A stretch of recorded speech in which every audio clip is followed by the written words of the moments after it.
How's it going, YouTube? Today we're going to do an engine flush on the dirty old Caprice. The big LS has got a ticky lifter. You can hear it in there, just under that coil pack.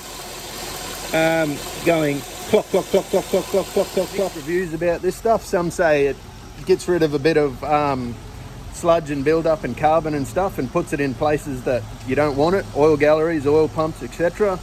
But today we're going to see if this blows up the LS or makes it run like new.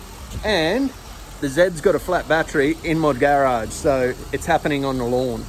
Let's see if we can't kill the lawn and the engine. Couldn't help myself, had to go for a blocky. Believe me, she's warm now. Anyway, whole lot of that's going in. The ratio that it says to chuck in is 50 ml per litre of oil. And we got 6.2 litres of oil, so this amount should do 7.5 litres of oil. It's a little bit much, but I don't need the extra stuff lying around, so I'm going to dump the whole lot in. Dump the whole lot in. Come on, empty out. Anyway, dump the whole lot in. Run it for 10 minutes. And then change the oil.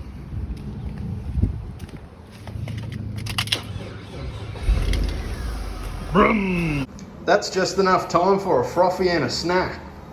Okay, here we are underneath the old beast after about 10 minutes of run time.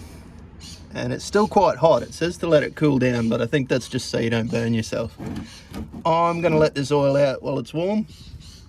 I do believe it's gonna be a bit thinner, but you'll see I've driven it around the front now.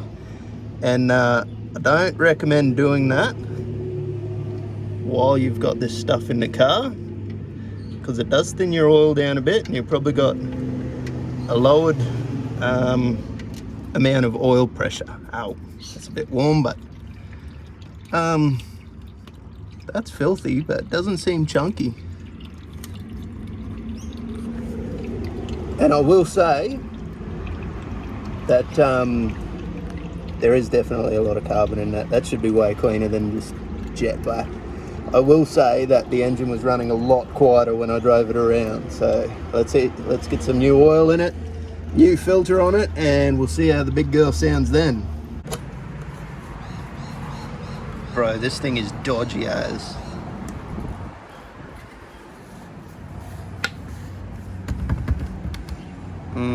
No thanks.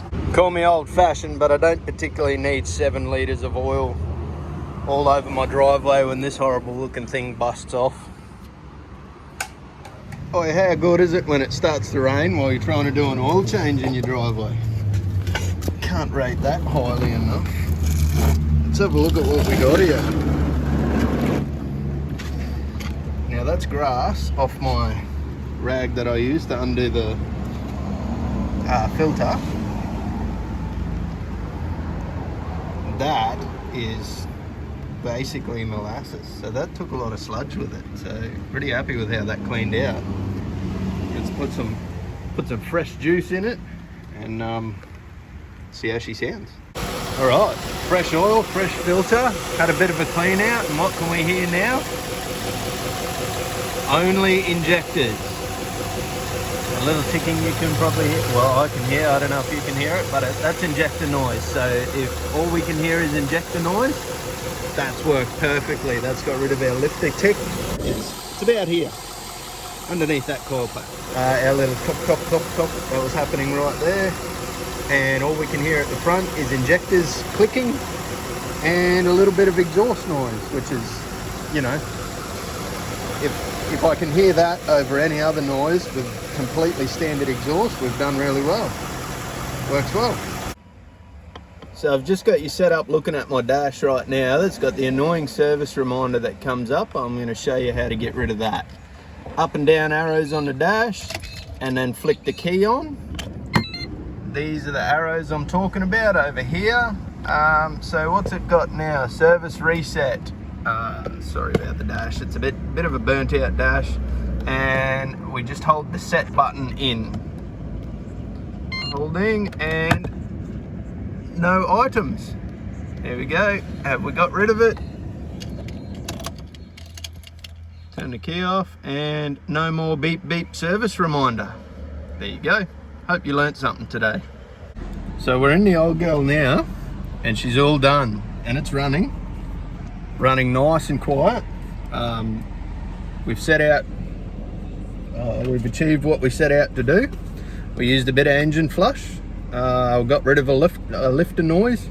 So I think this engine's been a bit neglected. Now that's why I opted to do this. Is it something you should do all the time? Absolutely not. It's going to lower the viscosity of your oil, change your oil pressure. You're going to run less oil pressure, and you should absolutely not drive it, even though I did, to get it round the front here to get a jack under it for a demo. Look, it's not great for your engine, but I mean, neither is all that carbon in there, right? So that never should have been there in the first place, and this is what we needed to do to get rid of it. So yes, good thing if you need to do it.